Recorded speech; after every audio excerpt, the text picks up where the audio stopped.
जियो group के खिलाफ London में अब केस कर रहा हूं। मैंने वकील से भी बात कर दी है। मैं इसके ऊपर लंदन में केस करूंगा, और वो इसलिए करूंगा कि मैं वहां लंदन में हमारी रजिस्टर्ड चैरिटीज है जिसका मैं सरबराह हूं, नमल यूनिवर्सिटी और शौकत खानम की। और क्योंकि इन्होंने ये वहां भी चलता है, तो उधर मैं अब इनके ऊपर केस करूंगा कि ये जो मेरे ऊपर इन्होंने जो मेरी किरदार कुशी की है, अब ये वहां जवाब देंगे, क्योंकि हम पैसे इकट्ठे करते हैं शौकत खानम के लिए और नमल के लिए। तो लिहाजा मैं लंदन में भी केस करूंगा। ये जो शख्स है, ये जो फ्रॉड है, इसके ऊपर मैं दुबई में भी केस करूंगा, और इनके ऊपर, ये जियो के ऊपर दुबई में भी केस करूंगा, और पाकिस्तान में भी केस करूंगा।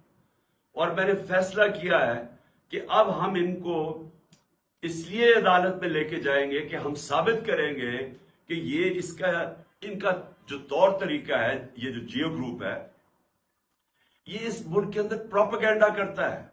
ये जो जियो ग्रुप है, इसका मकसद इस मुल्क के अंदर आजादी सहाफत नहीं है।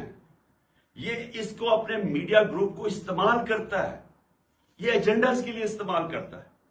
ये जो इन्होंने आदमी को पकड़ा और जो दुबई में ये जो सारा दुबई से और ये जो प्रोग्राम किया है, अगर ये दयानतदारी से सहाफत करते तो इनको पता था कि ये फ्रॉड आदमी है। कभी एक आदमी, जिस आदमी की क्रेडिबिलिटी कोई नहीं है, उससे तुम 10 दफा सोचते हो कि उससे ही आप उसके नाम पे ये प्रोग्राम कर रहे हो।